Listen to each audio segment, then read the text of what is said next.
இட்டபோச்சின மலைக்கு இந்த இப்படி நினச்சி பார்க்க போகிற முடியும் பார்த்தீங்கன்னா பிக் பாஸ் சீசன் 8ஓட இப்போ லைவ் ஸ்ட்ரீமிங்கில் வந்து பார்த்திங்கன்னா திரும்பவும் ஒரு விஷயம் வந்து நடந்தது. சாரி எபிசோடில். ஸோ என்ன அப்படின்னா எபிசோடில் 12:30க்கு சௌந்தர்யா வந்து ஜாக்லினை கூப்பிட்டு உட்கார வச்சு பேசுகிறாங்க போல். ஸோ அப்போது வந்து ஜாக்லின்கிட்ட வந்து சொல்கிறாங்க சௌந்தர்யா. ஸோ இது ஆல்ரெடி நம்ம கேட்ட கதைகள் தான் திரும்ப திரும்ப ரிப்பீட் பண்ணுறாங்க. ஸோ நான் வந்து ஒரு ஃப்ரெண்டாக நீ வந்து ஒரு விஷயம் வந்து ஃப்ரெண்டுன்னு பார்த்து ஒரு பண்ணுறல்ல, அந்த மாதிரி எனக்கு ஃப்ரெண்டுன்னு பார்த்து அந்த மாதிரி என்னால் பண்ண முடியாது. நான் உன்னை ஃப்ரெண்டாக பார்க்குறேன் தான், பட் ஃப்ரெண்டு வந்து ஏதாவது ஒரு விஷயம் பண்ணால் அதை என்னால் சொல்லாமல் இருக்க முடியாது. அதனால தான் வந்து நான் சொல்கிறேன். அதே மாதிரி நீ ஏதாவது ஹர்ட் ஆகிட்டு உடனே அழுகிற அப்படின்னா நான் உடனே வந்து கன்சோல் பண்ணணும்னு நீ நினைக்கிற, அதெல்லாம் வந்து எனக்கு பண்ண தெரியல அப்படிங்கிற மாதிரி ஆல்ரெடி இதே நம்ம நிறைய டைம் கேட்டிருக்கோம்.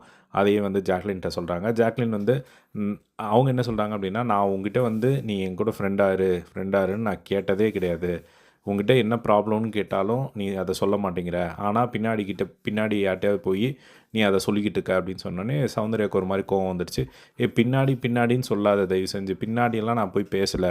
இப்போ ஏதாவது ஒரு கான்வர்சேஷன் நடக்குது, இந்த வீட்டுக்குள்ளே உன்னை பற்றி எல்லோரும் பேசுகிறாங்க அப்படின்னா அப்படி பேசுவோம், இல்லைனா உன்னை பற்றி ஏதாவது டாபிக் வந்தால் அப்படி பேசுவோம் அப்படிங்கிற மாதிரி அவங்க சொல்லும் போது, சௌந்தர்யா நீ அப்படி சொல்லாத, அதுதான் பின்னாடி பேசுகிறது அப்படின்னு சொல்லிட்டு ஒரு எக்ஸாம்பிள்ஸ் சொல்கிறாங்க. சரி, இப்போ நாளைக்கு என்கிட்ட யாராவது வந்து சௌந்தர்யா வந்து அவள் பேசுகிறது, ஃபேஸ் ரியாக்ஷன் எல்லாமே பயங்கரமாக ட்ரிகர் ஆகுது அப்படின்னு சொல்லி என்கிட்ட சொல்லும் போது, நான் வந்து ஆமாம்மா அவள் அப்படி தான் அப்படின்னு சொன்னால் உனக்கு ஓகேவா அப்படின்னு கேட்குறாங்க. அதுக்கு சௌந்தர்யா இருந்துட்டு எனக்கு ஓகே தான், எதுவும் பிரச்சனை இல்லை அப்படின்னு சொன்னோன்னு, ஓ அப்படியா அப்படிங்கிற மாதிரி வந்து அவங்க சொன்னதை பார்க்க முடிஞ்சுது. அதுக்கப்புறமா ஜாக்லின் வந்து ஒரு எக்ஸ்ப்ளனேஷன் கொடுக்குறாங்க. நீ வந்து ஒரு விஷயம் நினைக்கிறல்ல, நீ நினைக்கிறதா கரெக்டுன்னு, அப்படியெல்லாம் எதுவுமே கிடையாது. நீ என்ன நினச்ச ஒரு விஷயம் சொல்கிறல்ல, அது அப்படி கிடையவே கிடையாது. நான் ஃப்ரெண்ட்ஷிப்பை வச்சு கேம் ஆடுறது அந்த மாதிரிலாம் வந்து நான் பண்ணவே இல்லை. ஸோ உனக்கு வந்து புரியணும் அப்படிங்கிறதுக்காக நான் இவ்வளோ சொல்கிறேன் அப்படின்னு சொன்னோடனே ஃபைனலாக வந்து நானும் வந்து உனக்கு எனக்கு ஒரு அண்டர்ஸ்டாண்டிங் வந்தனால தான் இப்போ கூப்பிட்டு உட்கார வச்சு பேசுகிறேன் அப்படின்னு சொல்கிறாங்க. அதுக்கப்புறம் அவங்களும் வந்து ஜாக்லினும் சரி மச்சான் நான் புரிஞ்சுக்கிட்டேன் அப்படின்னு சொல்லி இவங்க திரும்பவும் ரிசால்வ் பண்ணிக்கிறாங்க. ஸோ இதுதான் வந்து இப்போ நடந்திருக்கு. ஸோ இதுக்கு எல்லாத்துக்கும் மூல காரணம் வந்து பார்த்திங்கன்னா ரவீந்தர் அவர்கள் தான். ஸோ அவர் அதை பண்ணிட்டும் அவர் ஓப்பனாக வந்து அப்படியே சொல்கிறாரு.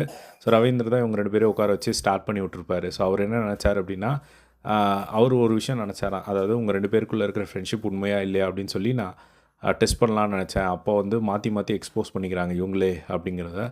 அவர் ஒரு பக்கம் வந்து என்னால் தான் இவங்க எக்ஸ்போஸ் ஆனாங்க அப்படின்னு சொல்லிட்டு இருக்கிறத வந்து பார்க்க முடியுது. ஸோ இதுதான் வந்து இப்போ போயிட்டு இருந்தது. ஸோ இதை பற்றி உங்களோட ஒப்பீனியன் கமெண்ட் பாக்ஸில் ஷேர் பண்ணுங்கள். இதே மாதிரி எல்லாம் பிக் பாஸ் அப்படி தெரிஞ்சுக்க நம்மளோட சேனலை சப்ஸ்கிரைப் பண்ணி சப்போர்ட் பண்ணுங்கள். தேங்க்ஸ் ஃபார் வாட்சிங். பை.